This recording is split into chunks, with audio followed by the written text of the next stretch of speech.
Maqaa Abbaa, kan Ilmaa, kan Hafuura Qulqulluu, sadan Waaqayyo tokko. Amiin. Akkam jirtu hordoftoota keenya. Kanneen chaanaalii keenya chaanaalii Kakuu Miidiyaa hordofaa jirtan hundi keessan nageenyi keenya bakka jirtanitti isin haa dhaqqabu isiniin jenna. Guyyaa har'aa immoo keessummaa tokko isiniif qabannee dhufnee jirra. Keessummaan keenya guyyaa har'aa sagantaa anis yaadan qooduun qaba jedhu irratti argame. Yaada isaanuuf qooduuf istuudiyoo keenyatti argame. Guyyaa har'aa eenyu akka ta'e kan malumaan barru ta'a. Akkasuma immoo muuxannoon inni nuuf qooduuf istuudiyoo keenyatti argames maal akka ta'e walumaan kan dhageenyu ta'a. Akkam jirtu isiniin jedha irra deebi'ee. Egaan obboleessa keenya duraan dursa sagantaa keenya anis yaadan qooduun qaba jedhu irratti argamtee muudannoo kan kee akkasuma immoo waan sirra ga'e waan namoonni narraa barachuu qaban jettee yaadde chaanaalii keenya irratti argamtee hordoftoota keenyaaf qooduuf eeyyamamaa ta'uu keetiif maqaa hordoftoota chaanaalii Kakuu Miidiyaatiin guddaa galatoomissiin jechuu barbaada. Duraan dursamee obboleessa keenya eenyu jedhamtaa akkasuma immoo eessa jiraatta maalirras jirta waan jedhu maqaa keetirraa kaasiti hordoftoota keenyaan wal barii gaafii keenya ijoo itti aanutti darbuun dura. Toleeshii galatooma jechaati maqaa Abbaa kan Ilmaa kan Hafuura Qulqulluu Waaqayyo tokko ni amannaami. Hundumaa dursee Waaqayyo guyyaa kana eegee nu tiksee sa'aatii kanaan kan nu ga'e maqaan isaa kan galatoomuu fi kan ulfaatu nuuf haa ta'u. Tole maqaan kan koo Faarfataa Masaayii Geetaachuun jedhama. Kan ani jiraadhus amma magaalaa Adaamaatti kan jiraadhu. Iddoon irraa dhufillee godina Shawaa Kaabaa Salaalee irraayi sababa barnootaatiif magaalaa kana kanan dhufe jechuudha. Amma kanan barachaa jiru barnoota akkaawuntiin kenna faayinaansii waggaa arfaffaatti jechuudha. Tole obboleessa keenya guddaa galatoomi Waaqayyoon siif haa kennu. Mee seensa fakkanu ta'uu fi obboleessa keenya dubbii ijoo keenya guyyaa har'aatti osoo hin galiin dura haalli guddina kan kee maal fakkaata? Gaafan siin jedhu tajaajilli mana kiristaanaatti dabarsite yookaan immoo haalli tajaajila hafuuraa kee maal fakkaata ture yeroo ijoollummaa keetti yookaan naannootti guddattetti? Tole galatooma isiniin jedha. Ani kan inni itti dhaladhe akkuma dura isiniif godina Shawaa Kaabaa Salaalee iddoo jedhamudha. Ganda Roggee iddoo jedhamutti kan ani dhaladhe achitti dhaladhee immoo mana amantaa qulqullichaa Taklaa Hayimaanotitti tajaajila mana kiristaanaa kan eegale jechuudha. Daa'imummaa kootirraa ka'ee tajaajila kana eegalee kanan turedha. Achii booda barnootaaf sababa barnoota kutaa 10f magaalarra galee mana amantaa qulqullicha Mikaa'el jedhamutti immoo magaalarra galee achitti illee mana sanbataa keessa galuudhaan tajaajila mana kiristaanaa keessa turee jira. Sana boodas immoo barnootumaaf amma gara Adaamaa kanan dhufe yoo ta'u dhufnaanis immoo tajaajilaaf gara waldaa Duuka Bootaa jedhamutti makamee ammaatti isa wajjiniin tajaajilaa jira. Gara fuulduraatti tajaajilamuuf jira jechuudha. Tole guddaa galatoomi Waaqayyo siif haa kennu. Egaan guddinni kee mana sanbataatti naannoo mana sanbataatti akka ta'e nuuf kaastee jirta. Egaa ijoollummaa kan keetiin baadiyyaas yeroo jirtu barumsaafis gara magaalaa yeroo galtetti tajaajilatti nama hirmaataa turedha jechuudha akka nuuf kaastee. Egaan obboleessa keenya guyyaa har'aa wanta ati nuuf kaasuuf dhufte wanti ani qooduutu jira. Namoonni irraa barachuu danda'u jettee waan yaaddeetu jira. Mee Faarfataa Masaayii guyyaa har'aa yaadni ati nuuf qooduuf gara keenya dhufte maal ture? Maaltu si bira jira? Waan si mudate gabaabsii nuuf kaasime. Tole Kakuu Miidiyaa hundumti keessanuu guyyaa har'aa yaada kanarra namni hin baratanii jettanii na barbaadanii yaada kana namaaf kan qooduuf jalqaba iddoo kanatti kan naaf hirtan Waaqayyootiin galatoomaa isiniin jechaati. Ani mudannoo wayiin qaba ture. Mudannichis akkuma beekamu magaalaa Adaamaatti barnootaaf deemin jira isiniin jedheen jira. Sababa barnootaatiif Adaama galee barnoota koo digirii galgalaan barachuudhaaf guyyaa hojjechaa galgala barachuudhaaf karoorsee magaalaa kana kanan dhufeedha. Akka carraa ta'e immoo guyyaa hojii dhuunfaa argadhee hojii san immoo hojjechaati barumsa koo kanan barachaa ture jechuudha. Waggaa tokkoffaa waggaa lammaffaa hojii farniichar beetii iddoo jedhamu tokko hin jira. Achi qaxaramee achi galeen ture. Achi keessatti waan ta'e wayii na mudatee ture jechuudha. Waggaa lammaffaa yeroon barnoota koo digirii waggaa lammaffaa jalqabu jechuudha. Sana keessa immoo Waaqayyoos waan godheef qaba. Sababa adda addaatiin sababa hojii irratti miidhaan xiqqoo ishee qunname. Bakka hojjetu sanatti jechuudha. Achitti xaawulaa maal kana kan hojjetamu achi keessatti meeshaalee soofaadhaaf ta'an maaltu kana achi keessatti kan hojjetamu jechuudha. Walumaa galatti hojiin achi keessaa hin ulfaata garuu dirqama jireenya gaggeessuudhaaf namni bu'ee bahuun isaa hin oolu. Dirqamee achi keessa galee jechuudha.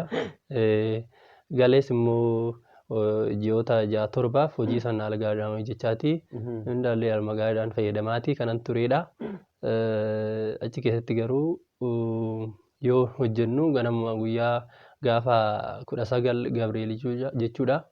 Bara 2015 ji'a 7ffaa Tsooma Abiyyi keessa ji'a 7ffaa gaafa guyyaa 19 ganama naannoo sa'aatii 3 jechuudha. Akkuma hojii seenneen xaawulaan akka carraa nu alaa dhumatee ture. Isa alaa gara maashinaatti galfachuudhaaf iddoo makiinaan fidee dhufe alatti gadi baanee yeroo buusnu xaawulichi gaafa makiinarraa bu'amu xaawulaan makiinarraa narratti kufe jechuudha. Narratti kufe yeroo kana miila kan koo cabee ture yeroo saniif jechuudha. Waaqayyo galatuuti ani of hin beekneen ture.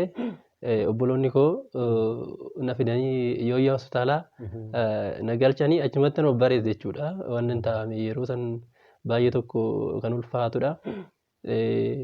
Yooyyaa hospitaalii galees immoo achumatti naaf hidhame. Isa qabadhee achi riiferii gara Ilemaaramitti na barreessanii baay'ee miidhame waan ta'eef gogaa qofatu wal qabatee hafe jechuudha. Miilli kan koo gogaa qofa wal qabatee malee lafeen akkasumatti cabee akka hin deebi'a jedhameellee kan hin yaadamne ture. Ilemaaram galee achittis namuu gargaariin alaa hin dandeenye. Qaamni abbaan qabeenyichaas anuma duuka ture jechuudha. Yeroo sanatti na gargaaratu turanii.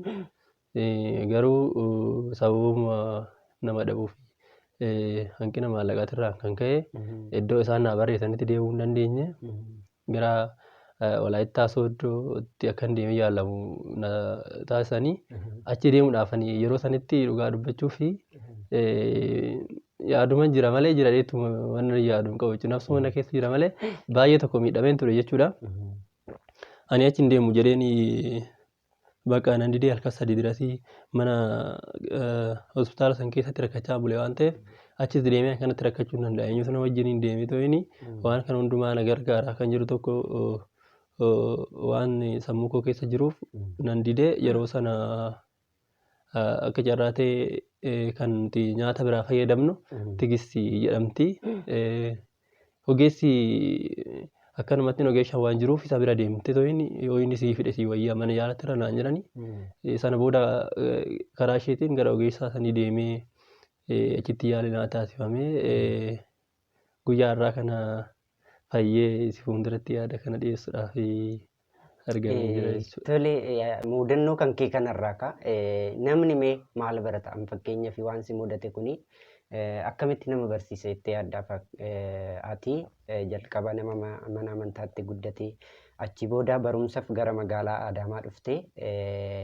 Magaalaa Adaamaa yeroo jirtutti galgala barachaa guyyaa ni hojjetta. Yeroo sanatti akkam tajaajilli kee immoo akkam ture kan baadiyyaatti itti guddatte sun yeroo barachaa hojjechaa turte sanatti? Inni dhugaadha. Ani yeroon hojii san keessa jirutti waa'uma tajaajilaatu hin jiru jechuudha. Maaliif hojii nama gaafa hojjettu sa'aatii boqonnaa hin qabdu waan ta'eef sanbata tokkicha qofaa sanbata tokkicha sanayyuu dirqama hojjedhaa jedhame kan hojjennudha. Of argadhee mana kiristaanaa deemee tajaajiluu hin jiru ture jechuudha. Saa sanitti kaa Waaqayyo immoo hundumaa dabarsaa. Yeroo sanitti ani miidhamee jira. Miidhamuun kan koo immoo sababaaf ta'uu danda'an beekamu. Tajaajila adda kuteen ture jechuudha. Akka waliigalaatti waggaa 2 magaalaa kana keessa kanan ture. Akka carraa ta'e sanbata guddaa alatti mana kiristaanaatirraa baay'een fagaadhee ture. Garuu gubaa'eewwan adda addaa galagaa waan jiraniif isaan hirmaadha malee tajaajilas kenneen beeku tajaajilamees hin beeku jechuun nan danda'es ture waggaa 2 fi adda dhaabeen ture. Tole Masaayii rakkoo si mudate kan akkamitti keessa dabarte yeroo sanatti ka ulfaataadha itti haalli yeroo sana ture miilli kee baay'ee akka miidhaminaaf kaasaa turte akkamitti keessa dabarte nan fayyaa guyyaan kun ni darba jettee yaadaa turte moo maaltu sitti dhagahamaa ture yeroo rakkoon kun yookaan qormaanni kun si mudatee ture sanatti? Tole dhuguma dubbachuudhaaf yeroo san baay'ee ulfaata jechuudha. Akkana jedhee ibsuudhaaf na rakkisaa. Sa'aatii sanitti ani yeroon hospitaala Ilmaanam ciisee jirutti hiriyoonni koollee dhufanii yeroo gaafatanitti ani bo'uma malee waa biraan qabu. Bakka maaliif irraa ani kufee jira obboloota koo biraa hiriyoota koo biraa bakka hundumaa kufee jira kana booda ani na fayyaa yeroo obboloota koo wajjin dhaabbadheen deemaa tajaajila mana kiristaanaatti wajjin obboloota koo wajjin deemee tajaajilaa kan jiru tokko dursa fedhiin tajaajilaa waan hin qabuuf bakka ani kufee karaatti hafuu kiyyaa kan jiru tokko keessatti dhagahame baay'een ofitti gadde ture. Nan fayyaayyuu jedhee yaadne jechuudha. Maaliif si bira deddeemanii gaafa doktoroonni ilaalanii yaadota adda addaa hin kaasanii waan yaadadha yeroo sanitti doktoroonni na cinaa dhaabbatanii yeroo qaama biraaf dabarsanii deemanii jiran mitire ganama yeroo dhufanii doktora biraatti dabarsee deemu yeroo haasa'amu dhugaa'ee dhukkubbii kiyyaa gaafa laalanii haasa'anii miilichi akka muramu fa'aa waan haasa'an wayii hin jira jechuudha. Ingiliffaan afaan Ingiliffaatti yeroo isaan haasa'an nan dhagaa waan xiqqoo natti hin dhagahamte jechuudha Ingiliffitti. Yeroo sanatti ani baay'een keessa koo'itti gaddee baqa na baasaa jedheen yeroo san murteessa jechuudha. Sababuma saniiti asii ba'uun barbaada jedheen achii ba'ee ture. Egaa Waaqayyo hojii isaa hundumaa danda'aadha. Ani tajaajila irraa isa hafeen ture. Tajaajila na hafeessan immoo akka itti deebi'uuf dhuguma amma Waaqayyo maaliif godhe laata kan jedhu tokko jechuun natti dhagahamee jira jechuudha yeroo sanitti. Maal godhaa uddaasee maaramii tokko naaf fidanii hiriyoonni kiyya tokko achitti isuma qabadhee manuma kanaa bichaa na baasee Waaqayyo. Uumaa ani bakka miilli kootis fayyaa ta'us baatu akkuma kana bu'uun barbaada jedheen baay'ee tokko bu'aa ture jechuudha. Yeroo sanitti baay'ee bakka dhiphina keessa baay'ee kan nama galchuudha. Ana miti namoonni hiriyoonni kiyyalleen na wajjin dhiphatan hedduu isaanii jechuudha. Dhuguma fayyadanii nan enne fayyee Waaqayyo mana isaa na dhaabee jedhu. Akka waliigalaatti egaa kadhannaan ati yeroo sanatti yaa Waaqayyo ati mana kana na baasii jettee kadhachaa turte Waaqayyos akkasi gargaaree naaf kaasaa jirta.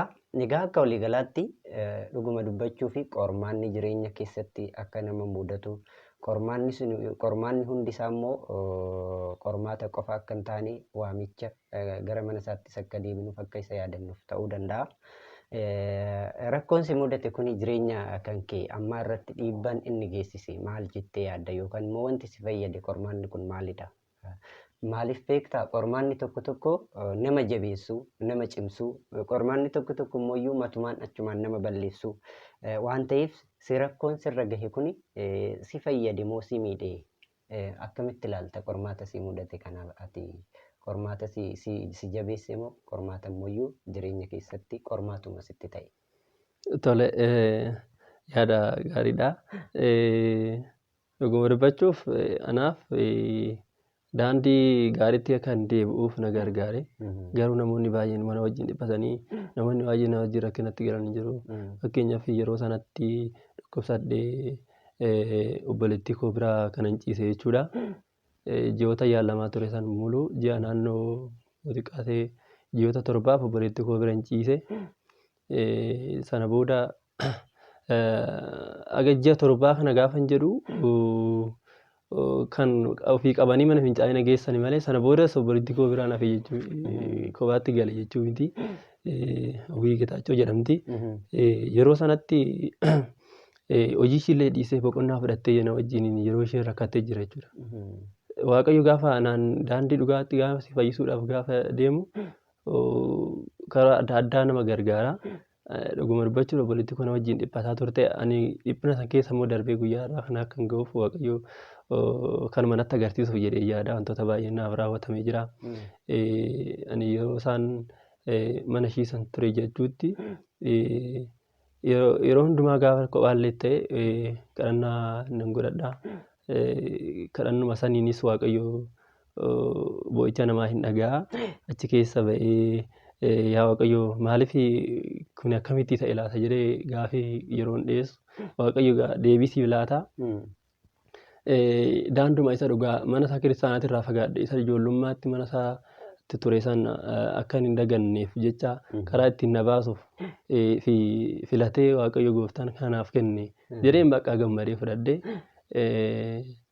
Fayyee kiraanchii gatee gaafan deemuuf jedhu ji'oota torbaaf naannoo ji'oota torbaa oliitiif kiraanchii baadheera jechuudha. Ammas ergan ji'a torba ciisee booda ji'a torba booda kiraanchii baachuu danda'eera. Sana booda kiraanchii sanillee kan hangatu ta'ee gara mana kiristaanaatti deebi'ee obboloota koo wajjin akkan tajaajilu ta'ee gooftaan keenya Yesuus Kiristoosii inni ofiisaatti dhukkubsatee nu immoo nu fayyifate.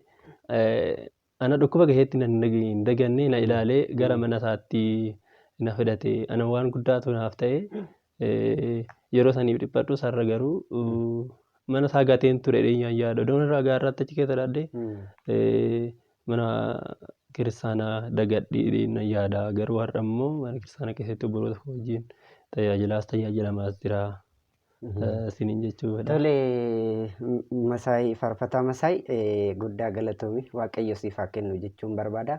Mee faarfataan Masaay osoo qormaanni kun sirra hin gahin yookaan immoo osoo gara Adaamaa magaalaa Adaamaa barumsaaf hin dhufin dura faarfachaa turte moo erga immoo gara magaalaa kana dhuftee moo erga qormaanni kun sirra gahee kan faarfannaa jalqabde? Akka carraa kanan dhagahee fi kanan odeeffadhe keessa faarfannaa tokko inumaa yeroo siriirra turtetti yeroo gargaarsa namaan socho'aa turtetti walaloosaas yeedaloosaas xumurtee achi booda akka hojjetteedha kanan quba qabu.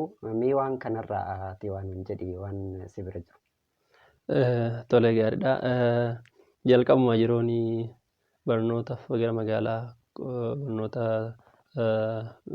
sekondarii iskuulii yeroon magaalaa irratti galu waggoota 3 mana kiristaanaa qulqullichaa Dabra Salaam Qulqulluu Mikaa'elaa jedhamuttiin tajaajilaa ture. Magaalaa kam ture? Magaalaa Garba Gurraachaa jechuudha. Ana kuyyuu magaalaa Garba Gurraachaa iddoo jedhamutti miseensa ta'ee tajaajilamaas ture. Achi keessaa obboleessi koo faarfataa Girmaa Fayyoo jedhama. Maaliif nuti sagalee waaqayyoo kana faarfannaa maaf hin hojjennu kan jedhu na kakaase. Ofuma isaatii dhugaa dubbachuuf ani maallaqa hin qabu ture garuu faarfachuudhaaf hin kaane. Garuu immoo kaka'umsa inni naaf raawwateen ofuma isaatii obboleettii kootti dabalee jechuudha. Bilbila irraa fudhatee birri kennii fi faarfannaa yaa hojjetu mucaan kun jedhee silkii irraa fudhatee jechuudha. Yaadadha isa hin dagaddu.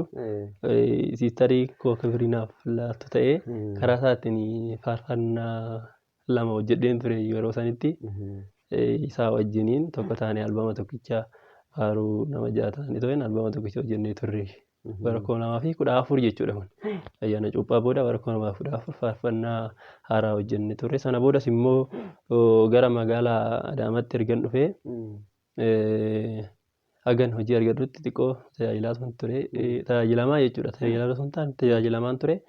Sana booda hojii seennan gara mana waaqayyoo yaadachuun hin hafee dagatamee waaqayyoo kan yaadadhu mana taasisee galannis haa ta'uti. Yeroo na dhukkubu sanitti kophaa koo yeroon ta'u hin jira. Maaliif namni hojjetu malee nyaatu waan ta'eef hin jiraatu waan ta'eef hojiidhaaf manaa bahuu hin hafu.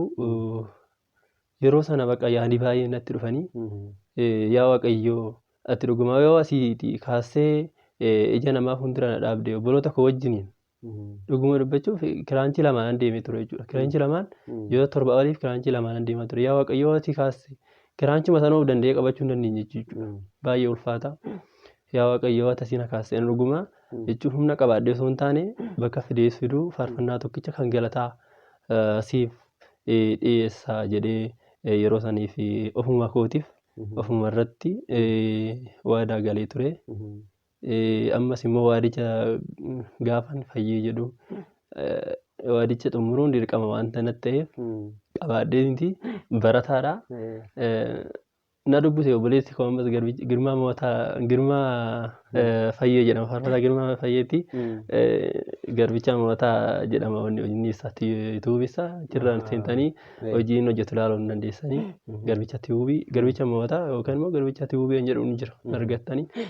Baay'ee tokko na gargaara ture inni obboloota kootirra waan ta'eef isaa maallaqa aga qarshii 4,000 minaan wayii naan sassaabee faaruu sana kan hojjedhu ta'e jechuudha. Asuma magaalaa Adaamaatti Daawit Istiidiyootti faaruu sana nutoo humna hin qabnu kan jedhu mata duree isaa yeroo sanitti ani dadhabeen jira ani kufeen jira humni kan koo ana miti maatii kan koo fira koos miti humni kan koo eenyuun Waaqayyoodha kan jiru tokko natti dhufee waan sana yeedaloos walaloos hoosuma bakkuma ciisutti kanan barreessedha. Ergasiis immoo walalicha gulaalchisee barsiisaa Isxifaanosii irra kan tajaajilan as magaalaa Adaamaa barsiisaa Lammii akkasuma barsiisaa Daani'eel Dassaaleny isaan faana ilaalanii bareedaadhaan jedhanii bakka sirrachuu qabu sirreessinee isa wajjin kan hojjechuu danda'eedha. Waaqayyo hundumaa danda'ati. Guyyaa sana faarucha barreessee faaruu sanis galataaf dhiyeessuu danda'eera. Maaliif inni hin danda'a waan ta'eef waan ani jedhe hundumaa kanaaf ooledha. Waaqayyo gooftaan kanaaf guuteedha. Ammas deebi'ee faarfannaa sana akkasumattiin viidiyoo isaa kan hojjete obboleessa koo baay'een isa jaaladhu faarfannicha hojjechuu qabda akka carraa ta'e gara biyya waan hin deemeef hojjettu malee hin galtu jedhee viidiyoo isaa tola kan na waraabe. Ammas obboleessa koo faarfataa Girmaa Fayyeetii asumaan ulfaadhu galatoomii isinii jechuun barbaada. Akkas ture jechuudha wanti. Tole Waaqayyo siif haa kennu dhuguma dubbachuu fi akkuma jalqaba jechaa ture egaa Waaqayyo mana isaarraa gaafa fagaannu karaan inni ittiin ofitti nu deeffachuuf nu waamu garagara ta'uu danda'a. Kanaaf siinis yeroo jalqabarraati tajaajilaa turte faarfachaas turte gidduutti garuu sababa jireenyaaf qormaanni jireenyaa sababa nutti baay'atuuf yookaan hojiif mana isaa gaafa dagannu inni immoo naannessee meeshaa isaa waan taaneef nu waammata jechuudha. Mee gidduutti faarfannaa kan kee nutoo humna hin qabnu jedhu sana nuuf faarfatte gaafii keenya xumuraa fi sagantaa keenya xumuruuf walitti deebina. Gidduutti faarfannicha nuuf faarfadhu.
Yesus Kristus wani kenya. jireenyaa Yesuus Kiristoos waan keenya addaa saburusaan kan buukse Daawit Goliyaadin kan ajjeese saba isaa kan tiksu siqee sibiilaan Elshaadaay maqaan isaa Waaqayyo Gooftaa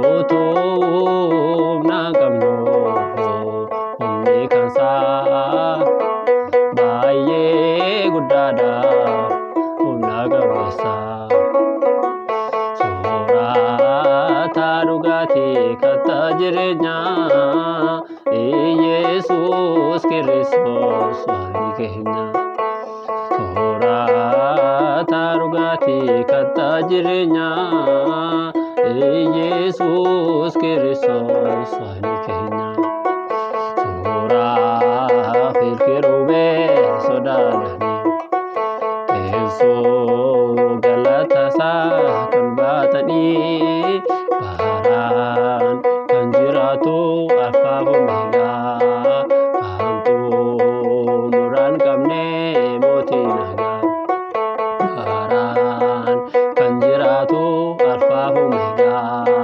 kan xumuraan qabne mootii nagaa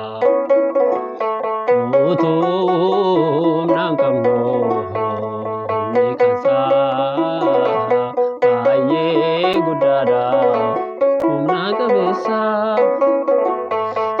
soorata dhugaatii kattaa jireenyaa Yesuus Kiristoos waan keenya soorata dhugaatii kattaa jireenyaa Yesuus Kiristoos waan keenya tasaaf kottaa ni dhaabbanna oolmaa waaqa keenya ni dubbanna isaatu nurratti humna qaba gooftaa moototaati maal lallaba isaatu nurratti humna qaba gooftaa moototaati maal lallaba nutuu humna hin qabnu humni kan isaa baay'ee guddaadha humna qabeessa soorata dhugaatii kattaa jireenyaa Yesuus Kiristoos waan keenya soorata dhugaatii kattaa jireenyaa Yesuus Kiristoos waan keenya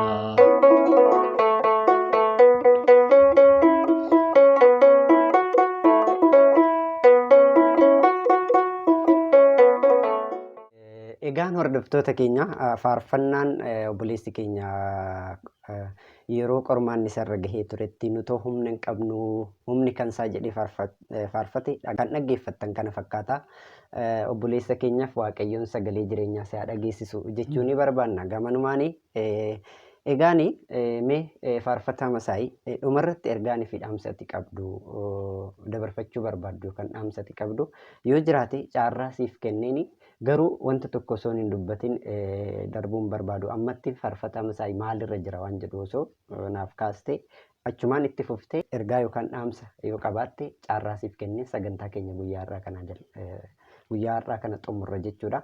Maali ammatti maalirra jedhu jirta waan jedhu sana kanan kaasuu barbaadee fi maaliif beektaa qormaanni tokko yookaan ka'aatee amma akka miidhaan sirra gahe natti himteetta. Miidhaa sirra gahe kanaan hojii hojjechuu dandeessaa moo maal hojjechaa jirta ammatti?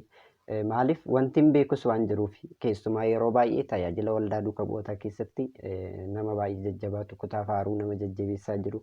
Leenjiiwwan kiraaraallee kennaa nama jirudha waan ta'eef gamanumaanii obboleessi keenya ogummaa Waaqayyoo isaaf kenne kan barateenis tajaajila gaarii kennaa nama jirudha. Keessumaa wiirtuu Shawaa Bahaa waldaa duukaa bu'ootaa wiirtuu Shawaa Bahaa keessatti namoonni kiraara barachuu barbaadan kiraara leenjisaa nama jirudha nan beeka waan ta'eef isaan alatti kanan ani si beeku kanaan alatti ati maalirra jirta ammatti?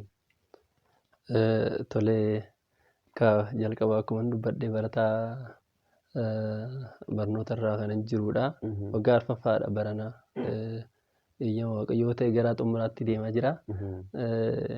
Kana keessatti aga ammaatti hundumtuu bu'aa ba'ii qaba. Barnoota irra gaafa jiran immoo dadhabbiinis hin jira maalidha. Karaa kanaan aga ammaatti ani ofii koo of danda'ee miti kanan barataa jiru. Maaliif duraan of danda'een humna koo abdadheen ofiin barsiisaa ofan danda'a jedheen magaalaa kana dhufee ta'uu hin dandeenye. Ammaaf garuu hirkadhee kanan jiru maatii koo irratti keessattuu obboleettii koo Hawwii Getaachoo kan jedhu akkuma daa'ima ishiitti kan guddisaa jirtu jechuudha. Baay'ee kanan ishee jaalladhu. Karaa isaaniitiin malee ofii kootii of danda'ee hojii akkasumara hojii humna qabu jechuun baay'ee ulfaata jechuudha. Ammas maaliif lafeen koos yeroo isaa waan baay'ee miidhameef hojii humnaa hojjechuu hin dandeenye. Garuu sababuma miidhama qaama kiyyaa wal qabatee hin taa'u jedhee barnoota kiraara kana baradheen ture. Waaqayyo haa galatoomu. Barnoota kanas immoo yeroon baradhu wanti gufuu adda addaatu jira. Rakkadhee kaffaltii ji'aa yeroon dhabee to'in gidduudhaan dhiistu jira jechuudha. Yeroo baay'ee kanallee obboleettii kootti hin himne garuu dhaga'uu dandeessi interviyuu kanarraa akka waan natsaa baradhuutti itti hima jechuudha yoo biraa ba'ee deemu. Maaliif mana kiristaanaatti waan barannuuf akkuma nu barsiisu jedhee itti hima malee kaffaltiin kaffalawwan jedheen xiqqoo ishiin achiin na gargaarati asiin immoo kana kaffalaatii waan ta'uu hin dandeenyedha waan ta'eef dhoskeen baradhee jechuudha. Maatiin kan koo amma warri hin beekne hin jiranii. Yeroon adda dhaabetti kan na gargaaraa turan asumaan obboloonni keenya baay'eetu jira. Keessattuu Ashannaa fi Dirribee jedhama. Maaliif hin dhaabdu deemee baradhu naan jedhee ji'oota 2-3 kaffaltii ji'aa kan na kaffalaa ture. Akkasuma barsiisumti na barsiisullee baay'ee tokko baay'ee nama jaalatamaa baay'ee nama kabajamaadha. Asuma magaalaa Adaamaa kana keessatti Gabriel irraa hin dhabdanii Daani'eel Zammaarii Daani'eel Alamaayyoo jedhamu. Natti dabalee maaliif hafte jedhee tooyin yeroo natti dubatee jira. Maallaqa sababa maallaqa kana kanaati jedhanii ijoolleen gaafa itti mani naan zimbilee na tamaara aleen zimbiloo bakka ati maali zimbilee ati maali ምን አስጨነቀኝ ለገንዘብ ብሎ ተናገረኝ። ከዛ እኔ deebi'ee akkan baradhu ta'e jechuudha. Ji'oota 2 fi sinna danda'e jechuudha. ከዛ barsiisichi amma ammaatti waan jechaan isaan itti ibsuun qabu waan baay'ee naaf ooleelaa akkan baradhu ta'eera. Sababa kanaatiin amma wantoota adda addaa baradhee ofii kiyyaafis amma sa'aatii wanta barbaadu ittiin godhuu danda'utti ofii kiyyaallee tajaajilatti galeera waan ta'eef gara waldaa duuka buutaa kanallee dhaqee miseensota barachuu barbaadaniif fedhiidhaan sa'aatii isaaniif ta'utti yeroo kana barnoota kana ofii kiyyaammoo deebii kana kennaa jirudha. Waaqayyo galatoomuti kana jechuun barbaada. Dhumarratti dhaamsi qabdu jira wanta dhaammachuu barbaaddu. Tole dhaamsi ani qabu akkuma waliigalaatti qormaanni biyya lafaa kanaa nama kuffisuu danda'a, nama kaasuu danda'a. Waaqayyo immoo wanti hundumaa hundumtuu gaarummaadhaaf akkuma jedhu san kitaaba qulqulluun wanta inni raawwatuuf gooftatu beekaa, isumatu beekaa. Garuu kufnee bannee achumaan hafuu hin qabnu kan jiru tokko yaadan qaba. Gaafa rakkinni tokko nu mudate maaliif yaa Waaqayyo kana akkamitti kana goote jennee gara Waaqayyotti dheekkamuu jechuun kadhannaadhaan yoo ta'e alatti achumaan baduun kan hin barbaachifne ta'uudha. Waaqayyo namarraa fagaatu rakkinuma fe'ee keessa gaafa jiraatte Waaqayyo kan si wajjin jiruudha. Bakka hundumaa kan jiru waan ta'eef hunda danda'a waan ta'eef abdii akkan kunne namoonni baay'een anaa ol kan taatanii rabee addaatiin qabamtanii kan anaa ol rakkatan jiraachuu dandeessanii abdii akkan kun jechuun barbaada akkuma Iyyoobsanii Iyyoob yaadachaa gaafa kuftanitti Iyyoob yaadachaa seenaa isaatii yaadachaa irraa barachaati akka deemtanii isiniin jechuun barbaada. Hundumtuu Waaqayyoo gaarummaadhaaf akkuma jenne isa gaarummaadhaaf jiru san qabannee garamna ofuufi gooftanii garamitti na deebisuufi kan jiru tokko yaadachaati gara yeroo hundumaayyuu isatti bo'uun barbaachisaa isiniin jechuun barbaada. Hundumaa dursee na gargaaree guyyaa har'aan kan nagee Waaqayyoo abbaa keenya fayyisaa keenya qoricha keenya Yesuus Kiristoos maqaa isaa kan galatoomuu fi kan ulfaatu dhufaa ta'u akkasuma dabalatee obboleettii koo Abuu Getaachoo kan jedhamtu yeroo hundumaayyuu dhiphattee na wajjinii rakkachaatii kan turte baay'ee guddaa naaf galatoomuu ulfaatu sin jedha gammaatti kan na wajjin jirtudha. Waaqayyoo mana kee jireenya keessi baay'ee eebbisu sin jedha akkasumas obboleetta koo hangafa keenya kan ta'e obboleessa keenya Taammiruu Getaachoo Waaqayyoo maatii kee wajjin nagaaf jaalala siif haa laatu akkuma na wajjin dhiphattan Waaqayyo immoo rakkina keessa isiniif haa furu isiniin jechuun barbaada akkasumas obboleessa koo Faarfataa Girmaa Fayyee yeroo ammaa Garba Gurraacha Salaalee keessatti tajaajila waldaa Luukaa Botatiif ariifachaa kan jirtu karaa miidiyaatiin yeroon rakkadeetti na jala dhaabbattee na gorsaa maallaqaas na gargaarsaa kan turte guddaa isaa naaf galatoomaan isiniin jedha akkasuma obboleessa koo ishee Ashannaafi Darribee bakka rakkadeetti kiisiin kee kiisii kan koo kan ta'e yeroo rakkadeetti yoo kana fayyadamu jettee kan na gargaaraa turte obboleessa koo baay'ee guddaa naaf galatoomi akkasumas baay'eedha namoonni galata qabdanii himee fixuu danda'u waan ta'eef keessattuu waldaa Luukaa Botaa Wiirtuu Shawaa Bahaa keessa jiraatanii obboloonni jabeessaa na gorsaatii turtan hundumti keessaniiyyuu maqaa Waaqayyootiin kan na ulfaadhaa naaf jiraadhaa isiniin jechuun barbaada. Dhumarratti kakuu miidiyaa bakka inni jiru barbaadanii yaada kana akka namaaf qoodu namni akka irraa baratuuf naaf feertanii istiidiyoo keessanitti guyyaa irraa yaada kana akka qoodu kan gargaartan isinilleen guddaa naaf galatoomaayii isiniin jechuun barbaada. Tole obboleessa keenya Waaqayyoon sagalee jireenyaa isaa dhageessisu eebbifamee yaada si bira jiru jireenya keessatti qormaata na mudatee Waaqayyo na gargaareera. Isinis warreen jireenya keessatti qormaata keessa jirtan Waaqayyo irraa abdiin kutinaa Waaqayyo qormaata keessaa kan nama baasu isadha waan ta'eef jettee yaada kee dhuftee waan nu qoddeef guddaa galatoomi siin jechuu barbaada. Akkasuma seenaa qulqullicha Iyyoob yaadadhaa jettee nuuf kaastee jirta. Egaan hordoftoota keenya warreen biyya keessas biyya alaas taatanii chaanaalii keenya hordofaa jirtan kanneen chaanaalii kanaaf haaraa taatan chaanaalii kana sabiskiraayib gochuun maatii nuuf ta'a jajjabeessa isiniin jenna. Kanneen immoo namoota biroof ni fayyada muuxannoon obboleessa keenyaa kun jettanii yaaddan sheer gochuun dagatina isiniin jechuun barbaada. Egaan sagantaa keenya guyyaa har'aa kana fakkaataa sagantaa akka kanaa kan biraatiin hanga walitti deebinutti fayyaa nuuf ta'a nagaa nuuf ta'a isiniin jechuu barbaanna. Egaan sagantaa keenya guyyaa har'aa kanuma irratti xumurraa hanga dhumaatti waan nu daawwattaniif ulfaadhaa Waaqayyo isiniif haa kennu jechuu barbaanna nagaa nuuf ta'a.